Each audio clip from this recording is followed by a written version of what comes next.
ఇక AP CM Chandrababu ఢిల్లీలో gates foundation chairman bill gates తో సమావేశమయ్యారు. రాష్ట్ర అభివృద్ధి దిశగా ఇరువురు అనేక అంశాలపై లోతైన చర్చ జరిపారు. అయితే ఈ సందర్భంగా ఒప్పందంపై సంతకాలు జరిగాయి. అయితే ఆంధ్రప్రదేశ్ ప్రభుత్వం గేట్స్ ఫౌండేషన్ మధ్య అవగాహన ఒప్పందం కుదిరింది. ఇటు ఏపీ గవర్నమెంట్ గేట్స్ ఫౌండేషన్ మధ్య వ్యూహాత్మక సహకారానికి రూపకల్పన చేస్తుంది.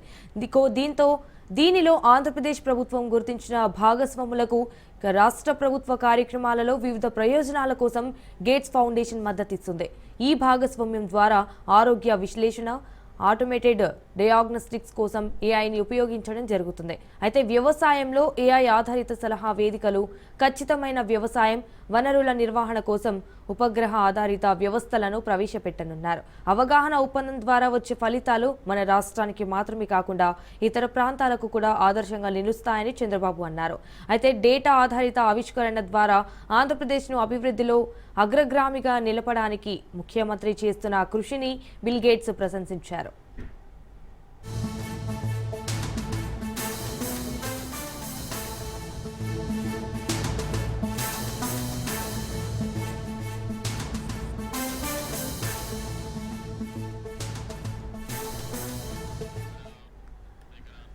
ఏపీ సీఎం చంద్రబాబు ఢిల్లీలో gates foundation chairman bill gates తో సమావేశమయ్యారు. రాష్ట్రాభివృద్ధి దిశగా ఇరువురు అనేక అంశాలపై లోతైన చర్చ జరిపారు. ఈ సందర్భంగా ఒప్పందంపై సంతకాలు జరిగాయి.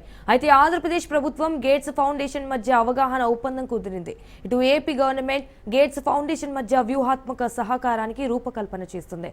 ఇటు దీనిలో ఆంధ్రప్రదేశ్ ప్రభుత్వం గుర్తించిన భాగస్వాములకు రాష్ట్ర ప్రభుత్వ కార్యక్రమాలలో కూడా వివిధ ప్రయోజనాల కోసం గేట్స్ ఫౌండేషన్ మద్దతిస్తుంది. ఈ భాగస్వామ్యం ద్వారా ఆరోగ్య విశ్లేషణ, ఆటోమేటెడ్ డయాగ్నోస్టిక్స్ కోసం ఏఐని ఉపయోగించడం జరుగుతుంది. వ్యవసాయంలో ఏఐ ఆధారిత సలహా వేదికలు, ఖచ్చితమైన వ్యవసాయం వనరుల నిర్వహణ కోసం ఉపగ్రహ ఆధారిత వ్యవస్థలను ప్రవేశపెట్టనున్నారు. అవగాహన ఒప్పందం ద్వారా వచ్చే ఫలితాలు మన రాష్ట్రానికి మాత్రమే కాకుండా ఇతర ప్రాంతాలకు కూడా ఆదర్శంగా నిలుస్తాయని కూడా చంద్రబాబు అన్నారు.